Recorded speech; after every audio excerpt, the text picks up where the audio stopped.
Hi there. Welcome once again to SurveyTribe, where we simplify research for beginners. Today's video is going to throw more light to your understanding of research. Ever wondered how researchers decide the best way to carry out a study? That's where research design comes in. In just a few minutes, we'll cover what research design is, the different types, and when to use each one. Let's start with the basics. Research design is the blueprint of a study. It's the overall strategy that guides how you collect, analyze, and interpret data. Think of it as the roadmap that keeps a project focused and ensures the results are reliable and valid. Now, there are several types of research designs, and here are the most common ones. First, we have exploratory research design. This is used when the problem isn't clearly defined. It's flexible, open-ended, and often uses interviews or focus groups. The goal here is to gain insights and ideas, not to test hypotheses. It's about discovering what works or doesn't work, uncovering trends, or getting a sense of how people think about a certain topic. Next is descriptive research design. This type of design answers the what of a problem, not the why.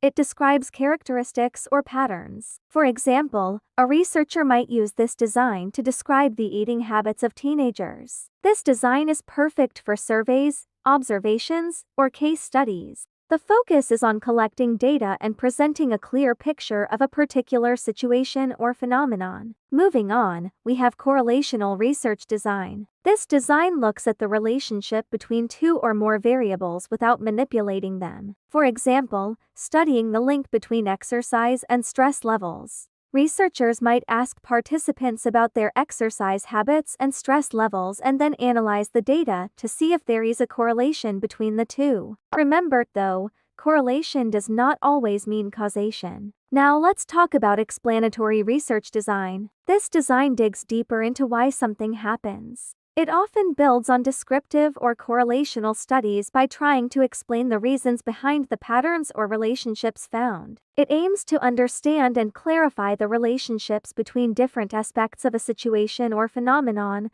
often by identifying cause and effect relationships between variables. The primary goal of this research method is to explain why certain phenomena occur by establishing causal relationships between variables. Finally, we have experimental research design. This is all about cause and effect within two groups, the control group and the experiment group. The control group does not receive the treatment or intervention, while the experiment group does. By manipulating variables in a controlled setting, researchers can see how one factor influences another. For example, testing the effectiveness of a new drug. The major difference between explanatory research design and experimental research design is that there is a comparison between two groups, control group and experiment group, when using experimental research design. So when do you use each design? If you're exploring a new idea with little existing information, go exploratory. If you need to describe what's happening,